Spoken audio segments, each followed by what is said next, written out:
الحمد لله نحمد الله ونستعينه ونؤمن به ونتوكل عليه ونعوذ بالله من شرور أنفسنا ومن سيئات أعمالنا من يهد الله فلا مضل له ومن يضلل فلا هادي له أشهد أن لا إله إلا الله وحده لا شريك له وأشهد أن محمدا عبده ورسوله أرسله بالهدى ودين الحق ليظهره على الدين كله ولو كره المشركون. اللهم صل على محمد وعلى آل محمد كما صليت على إبراهيم وعلى آل إبراهيم.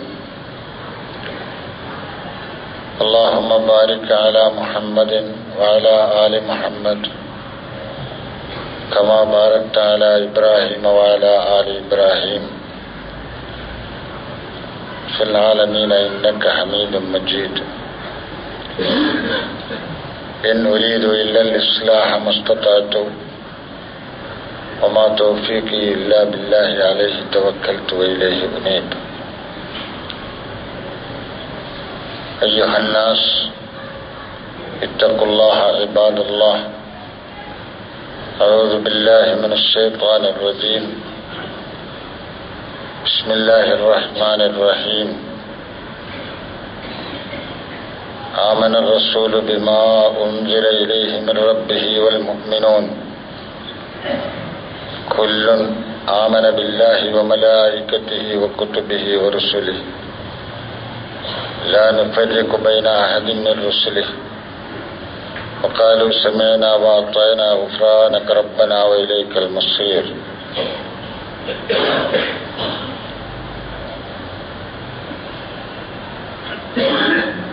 സത്യവിശ്വാസികളെ, അള്ളാഹുവിൻ്റെ കൽപ്പനകൾ അനുസരിച്ച് ജീവിക്കാമെന്ന് ആദ്യമായി വസീയത്ത് ചെയ്യും.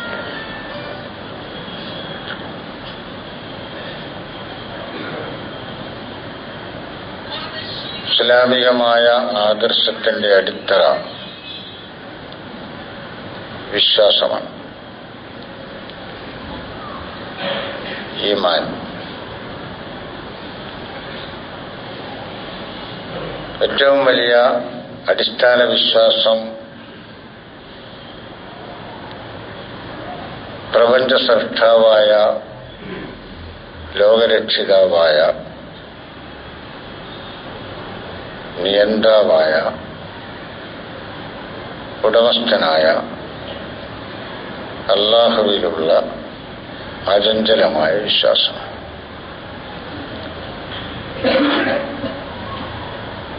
അതിനെ തൊട്ടു നിൽക്കുന്നത്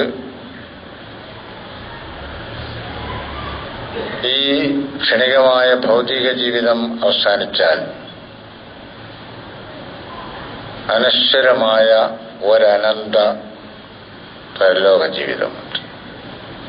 അതിനന്ത്യമില്ല. അതാണ് വിശ്വാസങ്ങളിലെ രണ്ടാമത്തെ അടിത്തറ. ഈ രണ്ട് അടിത്തറകളിൽ മനുഷ്യനെ പൂർണ്ണമായും സത്യസന്ധമായും നിലനിർത്തുവാനും ആവശ്യമായ വിശ്വാസങ്ങളാണ് മറ്റെല്ലാ വിശ്വാസങ്ങളും. പ്രവാചകന്മാരിലും നിയമസംഹിതകളിലും അള്ളാഹുവിൻ്റെ അവരെ മാത്രം അറിയുന്ന മലക്കുകളിലും അതേപോലെ അവൻ നിശ്ചയിച്ചിട്ടുള്ള വിധി നിയന്ത്രണ കാര്യങ്ങളിലും പിന്നീട് അവിടെ നിന്ന് അങ്ങോട്ടുള്ള മറ്റ് വിശ്വസിക്കൽ നിർബന്ധമായ കാര്യങ്ങളിലുമൊക്കെയുള്ള വിശ്വാസം ഈ അടിത്തറയുടെ വിശദാംശങ്ങളിൽപ്പെട്ടതാണ്. അള്ളാഹുവിലും മരണാനന്തര ജീവിതത്തിലുമുള്ള വിശ്വാസമാണ് മനുഷ്യ ജീവിതത്തെ നയിക്കുകയും നിയന്ത്രിക്കുകയും ചെയ്യുന്നത്.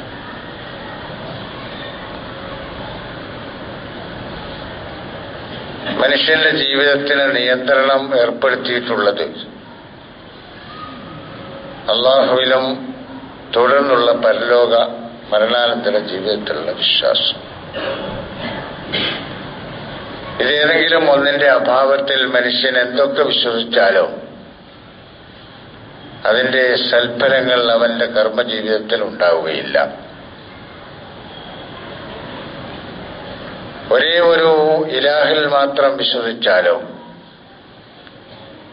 1000 ഇലാഹുകളിൽ വിശ്വസിച്ചാലോ മനുഷ്യൻ ചെയ്യുന്ന പ്രവർത്തനങ്ങളുടെ ഫലം ഏറ്റുവാങ്ങുന്ന മറ്റൊരു ലോകത്തെക്കുറിച്ച് ദൃഢവിശ്വാസം ആ വിശ്വാസിയുടെ മനസ്സിൽ ഉറച്ചിട്ടില്ലെങ്കിൽ ദൈവവിശ്വാസം പ്രയോജനമില്ലാത്തതായി മാറും. പ്രയോജനമില്ലാത്തതായി മാറും എന്നു മാത്രമല്ല, വിപരീത ഫലങ്ങൾ സൃഷ്ടിക്കുന്നതായി തീരുകയും ചെയ്യും. വിശ്വാസിയുടെ കർമ്മജീവിതം അവനും തന്നെപ്പോലെയുള്ള മനുഷ്യർക്കും ജീവജാലങ്ങൾക്കും ഗുണം ചെയ്യേണ്ടതാണ്. ഗുണം ചെയ്യുന്നില്ലെങ്കിൽ പോലും തനിക്കോ തന്നെപ്പോലെയുള്ള മറ്റുള്ളവർക്കോ ദോഷം ചെയ്യാതിരിക്കേണ്ടതാണ്. ഒരു നല്ല മനുഷ്യന്റെ മിനിമം യോഗ്യതയാണ് അവൻ മറ്റാർക്കും ദോഷം ചെയ്യുകയില്ല എന്നത്.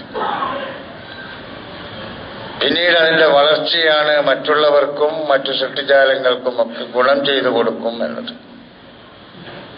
നന്ന് ചുരുങ്ങിയതൊരു മനുഷ്യൻ നല്ലവനാണെങ്കിൽ അവനിൽ നിന്ന് മറ്റൊരാൾക്ക് ഉപദ്രവം ഉണ്ടാകാൻ പാടില്ല. ആരാണ് മുസ്ലിം, ആരാണ് മോമിൻ? മറ്റുള്ള മനുഷ്യർക്കൊക്കെ അഭയം നൽകുന്നത് ആരാണോ അവരാണ് മോമിനുകൾ. സ്വന്തം കർമ്മജീവിതം കൊണ്ട് മറ്റുള്ളവരെ ഉപദ്രവിക്കാത്തവരാരോ അവരാണ് മുസ്ലിങ്ങൾ.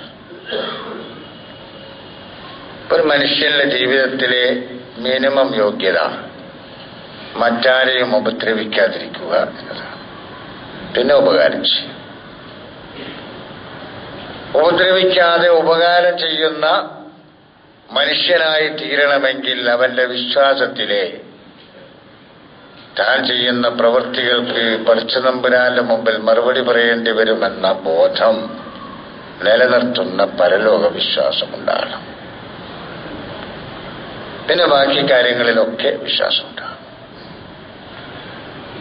ഈ വിശ്വാസമുള്ളവരാണ് ലോകത്ത് നിലവിലുള്ള മുഴുവൻ വിശ്വാസികളും. അതിന് പറയേണ്ടത് മതവിശ്വാസികൾ എന്നാണ്, അപ്പോഴേ അത് മനസ്സിലാവുള്ളൂ. പക്ഷേ അങ്ങനെ പറയാൻ പാടില്ലാത്തത് കൊണ്ടാണ് പറയാൻ ആശങ്കിച്ചത്. കാരണം നമുക്കറിയാത്ത, നമുക്ക് വിവരമില്ലാത്ത, പരിചയമില്ലാത്ത ഒരു സാധനമാണല്ലോ മതം എന്ന് പറയുന്നത്. ലോകത്തുള്ള മനുഷ്യരെ ഭരിച്ചുകൊണ്ടിരുന്ന ആൾക്കാർക്ക് സ്വതന്ത്രമായി സ്വൈരമായി മനുഷ്യരെ തട്ടിക്കളിക്കാൻ വേണ്ടി ഉണ്ടാക്കി വിട്ടിട്ടുള്ള ഒരു സാധനത്തിന്റെ പേരാണ് മതം എന്ന് പറയുന്നത്. അള്ളാഹു നൽകിയത് അതല്ല, അത് ദീനാണ്. ആ ദീനിനെ ആരാധനാലയങ്ങളിൽ കെട്ടിക്കുടുക്കിയിട്ടുകൊണ്ട് മനുഷ്യനെ ചലിക്കുന്ന മേഖലകളിൽ നിന്ന് അവനെ അടർത്തിയെടുത്ത് അവിടെ സ്വതന്ത്രമായി അവർക്ക് കൈകാര്യം ചെയ്യുവാൻ അവസരമുണ്ടാകാൻ വേണ്ടിയാണ് ഇതിനെ മതമാക്കി മാറ്റിയത്. ഇസ്ലാം എന്ന് പറയുന്ന മോമിനുകൾ അംഗീകരിച്ച ദീൻ മാത്രമല്ല, മുൻകഴിഞ്ഞ മുഴുവൻ പ്രവാചകന്മാരുടെയും അനുയായികൾ അംഗീകരിച്ച ദീനും അത് തന്നെയാണ്. ഇപ്പൊ ലോകത്ത് ഒരു ദീനേ ഉള്ളൂ. ആ ദീനിനെ പഠിച്ചവൻ നൽകിയ പേരാണ് ഇസ്ലാം. മറ്റാരും ആ പേരതിന് കൊടുത്തിട്ടില്ല. അതുകൊണ്ട് തന്നെ അത് പഠിച്ചവന്റെ മാത്രം ദീനുമാണ്. അതുകൊണ്ടാണ് അള്ളാഹു പറഞ്ഞത്, അള്ളാഹുവെങ്കിൽ ഇസ്ലാം മാത്രമാണ് ദീനായിട്ടുള്ളത്. ഇന്ന ദീന ഇൻദല്ലാഹിൽ ഇസ്ലാം. അള്ളാഹുവിങ്കിൽ ദീനായി ഉള്ളത് ഇസ്ലാം മാത്രമാണ്. അള്ളാഹുവിങ്കിൽ അതേ ഉള്ളൂ, അള്ളാഹുവിൽ നിന്ന് അതേ ഉള്ളൂ. അള്ളാഹുവിൽ നിന്ന് വന്നത് മാത്രമേ അള്ളാഹു സ്വീകരിക്കുകയും ചെയ്യുകയുള്ളൂ. മറ്റൊരു ദീൻ അവനിൽ നിന്ന് വന്നിട്ടില്ല. അപ്പൊ എന്താണ് നമ്മൾ ദീൻ എന്ന് പറഞ്ഞാൽ മനസ്സിലാവും. അങ്ങനെ തന്നെ പറഞ്ഞു പോന്നാൽ മതിയായിരുന്നു എന്നാണ് ഞാൻ പലപ്പോഴും പറയാറുള്ളത്. ജനങ്ങൾക്ക് പരിഭാഷ പറയേണ്ടതില്ലാത്ത അറബി പദങ്ങളിൽ ഒന്നാണ് ദീൻ. ഇബാദത്തും അതിൽപ്പെട്ടത്. പരിഭാഷ പറയുമ്പോൾ ആ പരിഭാഷ ജാമ്യവും മാനിയവുമാകണമെന്നാണ്. അതിലടങ്ങേണ്ടതൊക്കെ അതിലുണ്ടാവണം, അതിൽ നിന്ന് പുറത്തു പോകേണ്ടതൊക്കെ പുറത്തു പോവുകയും വേണം. നിർവചനമായാലും അങ്ങനെയാണ്, പരിഭാഷയായാലും അങ്ങനെയാണ്. അതുകൊണ്ട് മതം എന്നത് ദീനിന്റെ പരിഭാഷയല്ല. മതം എന്ന് പറഞ്ഞാൽ അതിന്റെ അർത്ഥം അഭിപ്രായം എന്നാണ്. അഭിപ്രായം എന്ന അർത്ഥം പറയാവുന്ന മതം ദീനിന് യോജിച്ചതല്ല. അതുകൊണ്ട് ഞാൻ പറയുന്നു, ലോകത്ത് നിലവിലുള്ള എല്ലാ അംബിയാ മുർസലുകളുടെയും അനുയായികളുടെ ദീനിന്റെ പേര് ഇസ്ലാം എന്നാണ്. ആ ഇസ്ലാമിന്റെ അടിത്തറ വിശ്വാസകാര്യങ്ങളിൽ ലോകത്തുള്ള ഒരു ദീനിലും അഭിപ്രായ വ്യത്യാസം ഉണ്ടായിട്ടില്ല. ആരാധനാ കാര്യങ്ങളിലും അടിസ്ഥാനപരമായ കാര്യങ്ങളിൽ അഭിപ്രായ വ്യത്യാസം ഉണ്ടായിട്ടില്ല. ശാഖാപരമായ കാര്യങ്ങളിൽ മാത്രമേ അഭിപ്രായ വ്യത്യാസം ഉണ്ടായിട്ടുള്ളൂ. നിങ്ങൾക്കും നമുക്കെല്ലാവർക്കും അറിയുന്നതാണ്, എല്ലാ നബിമാർക്കും പടച്ചവൻ നിർബന്ധമാക്കിയ പ്രാർത്ഥനകളുണ്ടല്ലോ. നമ്മൾ ആരാധന എന്ന് പറയുന്ന നിസ്കാരം. മുഹമ്മദ് നബിയുടെ അനുയായികൾക്കും ഉണ്ട് സ്വലാത്ത്. മുമ്പ് ഈസാ നബി അലൈഹി ഇസ്ലാമിന്റെ അനുയായികൾക്കും ഉണ്ടായിരുന്നു അത്. കഴിഞ്ഞു പോയ എല്ലാ നബിമാർക്കും അതുണ്ടായിരുന്നു. ഖുർആൻ പരിശോധിച്ചാൽ നമുക്കതറിയാം. ആ നിസ്കാരത്തിനൊക്കെ റുക്കോയും സുജൂദും അതും ഉണ്ടായിരുന്നു. മറിയം മുക്കുനത്തി റബ്ബിക്ക് വസ്തുതി വർക്കൈ മാറാക്കി. അതേപോലെ നബിമാരൊക്കെ പറഞ്ഞിട്ട് റുക്കോയും സുജൂദ്. ഖുർആൻ സലാത്തിനെ പറഞ്ഞിട്ടുള്ളൂ. അതിന്റെ കോലം മുഹമ്മദ് നബി അലൈഹി സ്വലാത്തു വസ്സലാം കാണിച്ചു തന്നതാണ്. അതിൽ റുക്കോയും സുജൂദും ഏറ്റാലും അതേപോലെ തയ്യാത്തൊക്കെ ഉണ്ട്. അതൊക്കെ മുൻകഴിഞ്ഞ പ്രവാചകന്മാർക്കും ഉണ്ടാകും. പക്ഷെ അതിലെ ചില പദപ്രയോഗങ്ങളോ അല്ലെങ്കിൽ അതിലെ ചില വാചകങ്ങളോ ഒക്കെ വ്യത്യാസങ്ങളാണ്. അടിസ്ഥാനപരമായി ഇതൊക്കെ ഒന്നാണ്. ഇബ്രാഹിം നബിന്റെ നിസ്കാരവും മുഹമ്മദ് നബിന്റെ നിസ്കാരവും ഒക്കെ ഒരുപോലെ തന്നെ. നമ്മൾ അംഗീകരിക്കുന്ന രീതിയിൽ 5 നേരം അവർക്കുണ്ടായിരുന്നോ ഇല്ലേ, അത് നമുക്ക് അറിഞ്ഞുകൂടാ.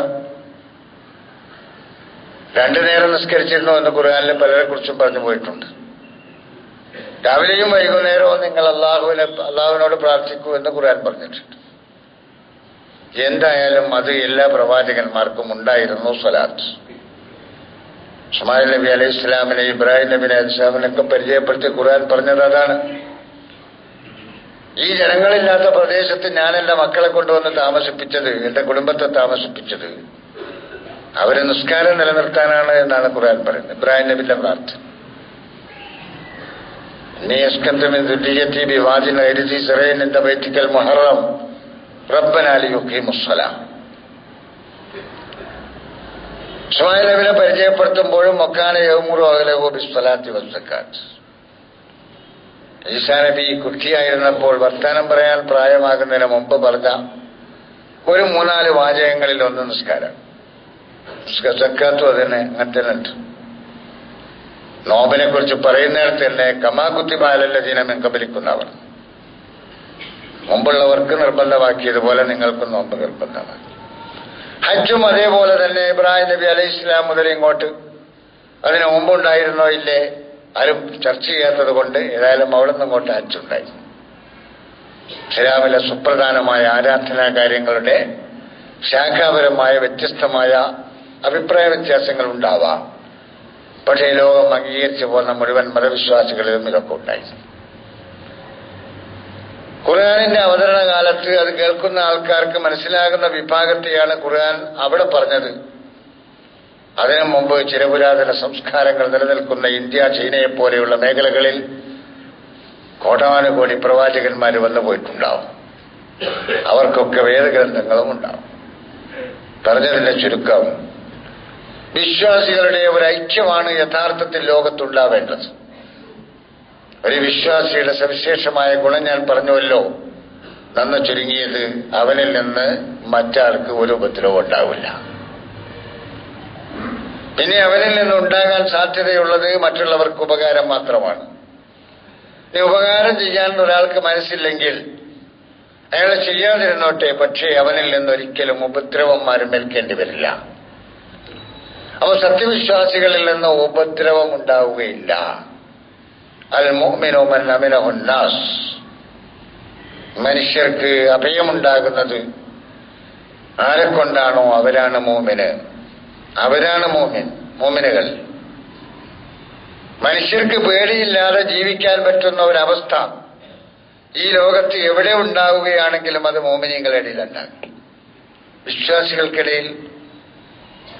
അതാണ് ഞാൻ തുടങ്ങി വെച്ചത്. വിശ്വാസം എന്ന് പറഞ്ഞാൽ അതിന്റെ കടിഞ്ഞാൺ മരണാനന്തര ജീവിതത്തിലുള്ള വിശ്വാസമാണ് എന്ന് പറഞ്ഞു.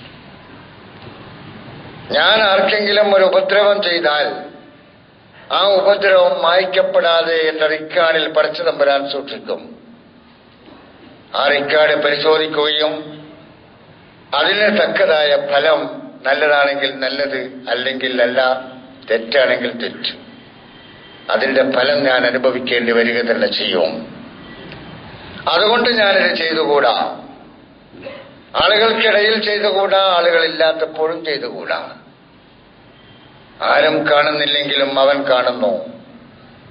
പാലിൽ വെള്ളം ചേർക്കുവാൻ എനിക്ക് ധൈര്യമില്ല. ആരും കാണാതെ പാതിരാക്ക് വെള്ളം ചേർത്താൽ ആരും കാണുകയില്ല.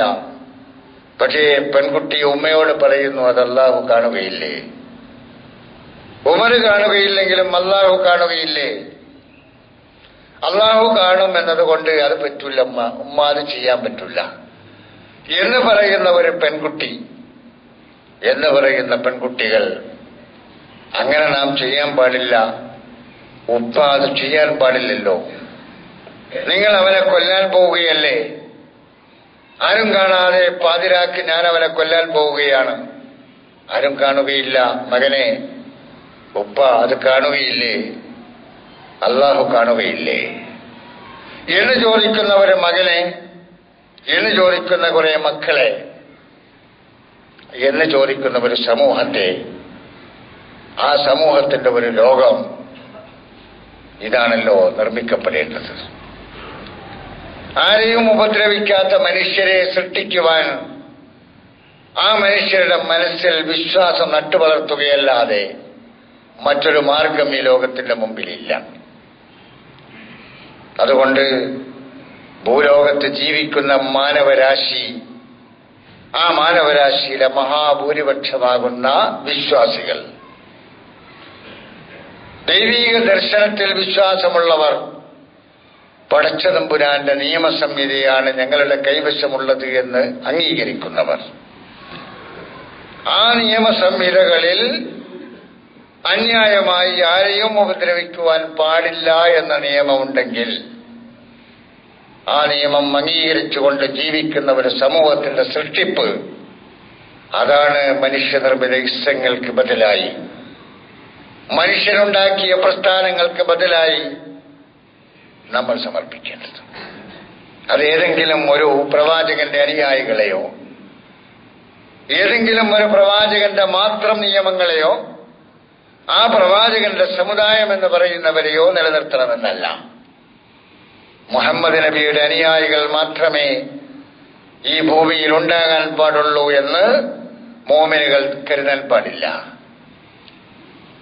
ഈസാ നബിയുടെ അനുയായികൾ എന്ന് അവകാശപ്പെടുന്നവർ മാത്രമേ ഭൂമിയിൽ ഉണ്ടാകാൻ പാടുള്ളൂ എന്നും കരുതാൻ പാടില്ല. ഹിന്ദു ദർശനം അംഗീകരിച്ച് ജീവിക്കുന്നവർക്ക് മാത്രമേ ഇവിടെ നിലനിൽക്കാൻ പാടുള്ളൂ എന്ന ദുർഭാഷ്യം ഉണ്ടാകാൻ പാടില്ല. ഇനി ഞാൻ പറയേണ്ടതില്ലല്ലോ, ലോകത്ത് നിലവിലുള്ള അവാന്തര വിഭാഗങ്ങളൊന്നും അവര് മാത്രമേ നിലനിൽക്കാൻ പാടുള്ളൂ എന്ന് പറയുന്ന മനസ്ഥിതി വെച്ച് പുലർത്തരുത്. എല്ലാവർക്കും ഈ ഭൂമി പടച്ചതമ്പുരാൻ സൗകര്യം ചെയ്തു കൊടുത്തതാണ്.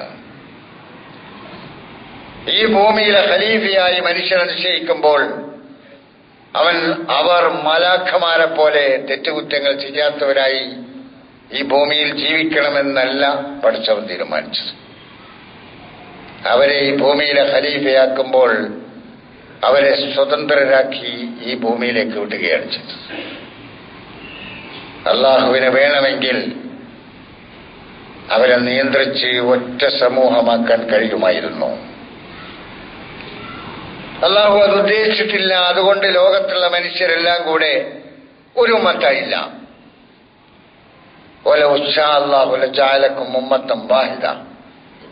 അള്ളാഹു ഉദ്ദേശിച്ചിരുന്നുവെങ്കിൽ ഇവരെ എല്ലാവരെയും കൂടി ഒറ്റ ഉമ്മത്താക്കുമായിരുന്നു. അതൊക്കെ കഴിയാത്തത് കൊണ്ടല്ലോ. കണ്ണിനെ പടച്ച് കണ്ണിനെ കാണാനുള്ള കഴിവ് കൊടുത്ത് കണ്ണുകൊണ്ട് കാണുക എന്ന നിയമം നിശ്ചയിച്ചു കൊടുത്ത പടച്ചവന് ആ കണ്ണുകൊണ്ട് നല്ലത് മാത്രമേ കാണാൻ പറ്റുകയുള്ളൂ എന്ന ഒരു നിയമവും കൂടി കൊടുക്കാമായിരുന്നു. നല്ലതല്ലാത്ത ഒന്നിലേക്ക് നോക്കിയാൽ കാണാത്ത ഒരു നിയമം ആ കണ്ണിന് കൊടുക്കാമായിരുന്നു. അതേപോലെ നടക്കാനുള്ള സ്വാതന്ത്ര്യവും കഴിവും നൽകിയ കാലിന് നല്ല മാർഗത്തിലേക്ക് മാത്രം നടക്കാനേ പറ്റുകയുള്ളൂ. നല്ലതല്ലാത്ത വഴിയിലൂടെ പോയാൽ കാല് തളർന്നു പോകുന്ന ഒരവസ്ഥ പടച്ചവന് വേണമെങ്കിൽ ആ കാലിന് കൊടുക്കാമായിരുന്നു. പക്ഷെ അത് ചെയ്തില്ല. അള്ളാഹു സ്വതന്ത്രമായി കാര്യങ്ങൾ കൈകാര്യം ചെയ്യുവാനുള്ള മനുഷ്യന് മാത്രം നൽകിയ വിശേഷ ബുദ്ധിയോടുകൂടി ഭൂമിയിലേക്ക് മനുഷ്യനയച്ചു. അയച്ചപ്പോൾ അവൻ പറഞ്ഞു, ഒരു ദർശനം ഞാൻ നിങ്ങൾക്ക് നൽകും. അത് അംഗീകരിക്കാം, അംഗീകരിക്കാതിരിക്കാം. ആ ദർശനം മനസ്സിലാക്കാനുള്ള പ്രത്യേക അവയവങ്ങൾ നിങ്ങൾക്ക് നൽകിയിട്ടുണ്ട്.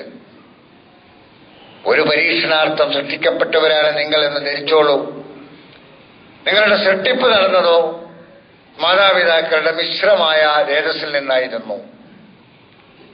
ആ സൃഷ്ടിപ്പിന് ശേഷം നിങ്ങൾക്ക് കാര്യങ്ങൾ മനസ്സിലാക്കുവാനുള്ള കാതും കണ്ണും അതേപോലെ ബുദ്ധിയുമൊക്കെ നൽകി. പിന്നെ നിങ്ങൾക്ക് നല്ലതും ചീത്തയും വേർതിരിച്ച് മനസ്സിലാക്കുവാൻ പറ്റുന്ന അവയവങ്ങളോടുകൂടി സൃഷ്ടിക്കപ്പെട്ട നിങ്ങളുടെ മുമ്പിൽ ഇതാ വഴി, ഹിദായത്ത് നാം ഇതാ തുറന്നു വെച്ചിരിക്കുന്നു. വഴി കാണിച്ചു തന്നിട്ടുണ്ട്. ആ കാണിച്ചു തന്ന വഴിയിലൂടെ നിങ്ങൾക്ക് പോകാം. ആ വഴി തള്ളിക്കളഞ്ഞുകൊണ്ട് നിങ്ങൾക്ക് ഇഷ്ടമുള്ള വേറെ വഴികൾ തിരഞ്ഞെടുക്കുകയും ചെയ്യാം. മനുഷ്യനെ കുറിച്ച ഒരു പരാമർശം മനുഷ്യൻ എന്ന അധ്യായത്തിൽ പടച്ചതമ്പുരാൻ പറഞ്ഞതാണത്.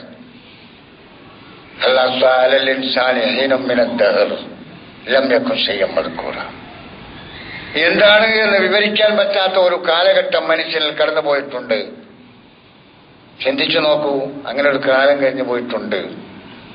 അത് തോനെ വിവരിക്കേണ്ടതില്ല, ആർക്കും കൂടുതൽ ചിന്തിക്കാതെ മനസ്സിലാകുന്ന കാര്യമാണ്. എന്നിട്ട് പിന്നെ പറയണം, ഇന്നാ ഖലഖ്നൽ ഇൻസാന മിൻ നുത്ഫത്തിൻ അംശാജിൻ നബ്തലീഹി. ഖുർആന്റെ ആ പ്രയോഗം അറബികളെ പോലും അത്ഭുതപ്പെടുത്തുന്ന പ്രയോഗം. ഇന്നാ ഖലഖ്നൽ ഇൻസാന മിൻ നുത്ഫത്തിൻ അംശാജിൻ നബ്തലീഹി. ഒരു പരീക്ഷണത്തിന് വിധേയനാകത്തക്ക നിലയിൽ സമ്മിശ്രമായ രേതസ്സിൽ നിന്ന് മനുഷ്യനെ നാം സൃഷ്ടിച്ചു. എന്തൊരു പ്രയോഗം! ഫജഅൽനാഹു സമീഅൻ ബസീറ. ഞാൻ ആ സൃഷ്ടിച്ച മനുഷ്യനെ നാം കേൾക്കുന്നവനും കാണുന്നവനുമാക്കി മാറ്റി.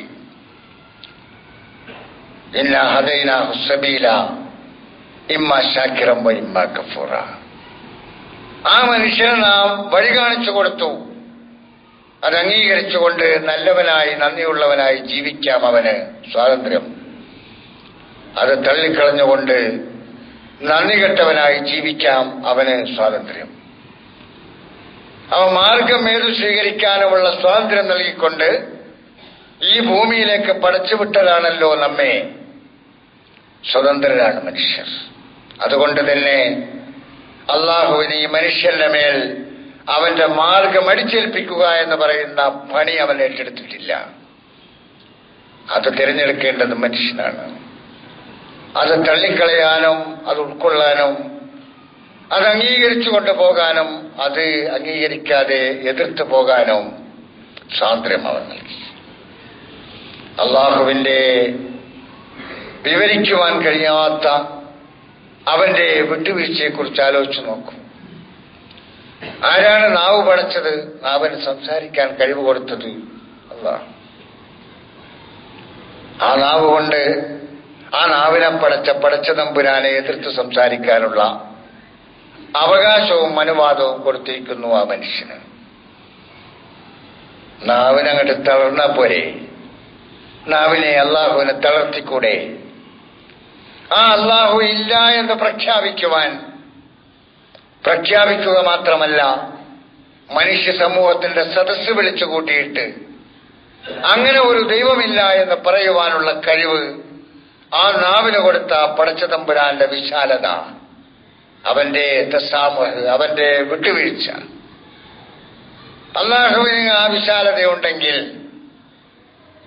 അള്ളാഹുവിന് ആ വിട്ടുവീഴ്ചക്ക് അവൻ തയ്യാറാണെങ്കിൽ, എന്തിനെ മനുഷ്യ ഈ ഭൂമിയിൽ നീ നിന്റെ പക്ഷം മാത്രം നിലനിൽക്കണമെന്ന് ആഗ്രഹിച്ചുകൊണ്ട് പക്ഷപാതിയായി മാറിയത്?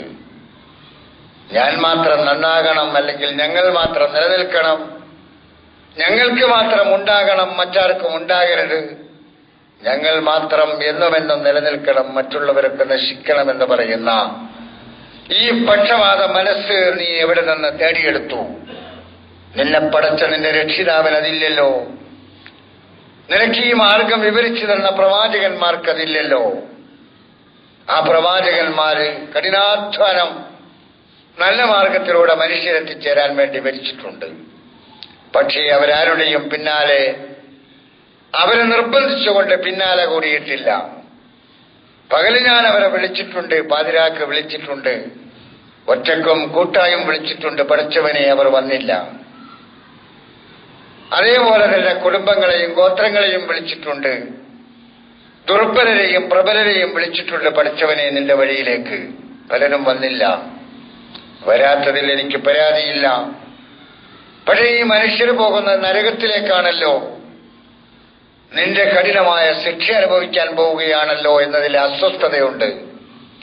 അതുകൊണ്ട് മനുഷ്യരെ, നിങ്ങളുടെ മുമ്പിൽ ഞാൻ നിൽക്കുന്നത് ഏതുപോലെയാണെന്ന് നിങ്ങൾക്കറിയാമോ?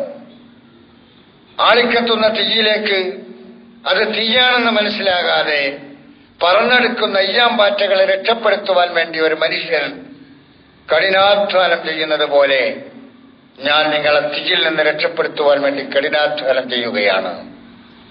മുഹമ്മദ് നബി അലൈഹിസ്സലാത്തു വസ്സലാം മനുഷ്യ സമൂഹത്തെ വിളിച്ചുകൊണ്ട് പറഞ്ഞതാണ്, നിങ്ങൾ പോകുന്നത് ആളിക്കത്തുന്ന തീയിലേക്കാണ്. നിങ്ങളുടെ ചിറകും നിങ്ങളുടെ ശരീരവും ഒക്കെ കരിഞ്ഞു പോകും. നിങ്ങളെ അതിൽ നിന്ന് രക്ഷിക്കണല്ലോ. നിങ്ങളെ രക്ഷിക്കുവാൻ വേണ്ടി നിങ്ങളുടെ ഉജതിൽ പിടിച്ചുകൊണ്ട്, നിങ്ങളുടെ ഇളിയിൽ ഊരയിൽ പിടിച്ചുകൊണ്ട് രക്ഷപ്പെടുത്തുകയാണ് ഞാൻ. പക്ഷേ നിങ്ങൾ കുതിരിച്ചാടി അതിലേക്ക് തന്നെ പോവുകയാണല്ലോ. ഇതാണ് പ്രവാചകന്മാരുടെ ദുഃഖം. പ്രവാചകന്മാരുടെ ആ ദുഃഖം മനസ്സിലാക്കി അവരോട് അള്ളാഹു പറഞ്ഞു, എന്തിനാ നിങ്ങൾ ഇങ്ങനെ നിങ്ങളെ തന്നെ നശിപ്പിക്കുന്നത്? ഫലഅല്ലക ബാഖിഉൻ നഫ്സക അലാ ആസാരിഹിം ഇല്ല തുമിനു ബിഹാദൽ ഹദീസി അസ്ഫാ. ഈ സന്ദേശം വിശ്വസിക്കാതെ പോവുകയും അതിന്റെ പേരിൽ നശിച്ചുപോകും, ഇവരൊക്കെ നാമാവശേഷമായി പോകും എന്നതിൽ ദുഃഖാർത്ഥനായി, അല്ല പ്രവാചകരെ, താങ്കളെ എന്തിനും നശിപ്പിക്കുന്നു? പഠിച്ചതമ്പുരാൻ അത് ഉദ്ദേശിച്ചിട്ടില്ലാത്തത് കൊണ്ടല്ലേ? അതുകൊണ്ട് പഠിച്ചവന്റെ വിശാലതയിലേക്ക് താങ്കൾ മടങ്ങി വരൂ. എല്ലാ പ്രവാചകന്മാരോടും അല്ലാഹു അത് പറഞ്ഞു. ആ പ്രവാചകന്മാരുടെ സവിശേഷമായ ഗുണം ആർജിച്ചെടുത്തുകൊണ്ട് ലോകത്തുള്ള മുഴുവൻ സത്യവിശ്വാസികളും ഒന്നിച്ചു നിന്നുകൊണ്ട് മാനവരാശിക്ക് ഉപദ്രവമില്ലാത്ത ഒരു മനുഷ്യ സമൂഹത്തിന്റെ കെട്ടിപ്പടുക്കൽ നടത്തണം. മാനവരാശിയുടെ ഐക്യം, അതേ ആ മാനവരാശിയിലെ വിശ്വാസികളുടെ ഐക്യം. ആ വിശ്വാസികളുടെ ഐക്യം നിലവിൽ വന്നാൽ ലോകത്ത് അക്രമമുണ്ടാവുകയില്ല. കാരണം അവരിൽ നിന്നില്ലാതെയായി പോകുന്നത് പക്ഷപാതിത്വമാണ്. പക്ഷപാതിത്വം നഷ്ടപ്പെടുന്നതോടുകൂടി അക്രമമില്ലാതാകും. ഞാൻ അവനേക്കാൾ വലിയവൻ, നിലനിൽക്കുവാൻ അർഹൻ ഞാനാണ്, അവൻ എന്നേക്കാൾ ചെറിയവനും താണവനുമാണ്, അവന് നിലനിൽക്കുവാൻ അർഹതയില്ല എന്ന് പറയുന്ന മനസ്സിൽ നിന്നാണ് പക്ഷപാതിത്വം ഉണ്ടാകുന്നത്. ആ അസബിയ്യാത്തിനെ, എല്ലാ മേഖലയിലുമുള്ള അസബിയ്യാത്തിനെ അള്ളാഹു ഇഷ്ടപ്പെട്ടില്ല, അള്ളാഹുവിന്റെ അംബിയ മുർസലുകളും ഇഷ്ടപ്പെട്ടില്ല. അതുകൊണ്ട് തന്നെ വിശ്വാസികളും അതിഷ്ടപ്പെടുകയില്ല. ആ വിശ്വാസികൾ അതിഷ്ടപ്പെടാതെ അസബിയ്യാത്തില്ലാത്ത, പക്ഷപാതിത്വമില്ലാത്ത ഒരു ജനസമൂഹത്തിന്റെ നിർമ്മാണം, ആ നിർമ്മാണം നടക്കുമ്പോൾ അവിടെ നമുക്ക് മനുഷ്യരുടെ ഒരൈക്യനിലയെ കാണാൻ കഴിയും. അതാണ് ഇനി ലോകത്തിന് സംഭാവനകൾ അർപ്പിക്കുന്ന ഐക്യനിര. ബാക്കിയുള്ളതൊക്കെ പൊളിഞ്ഞ് തകർന്ന് തെരിപ്പണമായി തീരും. അതിൽ പങ്കുചേരുവാൻ വിശ്വാസി സമൂഹം സന്നദ്ധമാകണം. അള്ളാഹു നമ്മെ അനുഗ്രഹിക്കുമാറാകട്ടെ.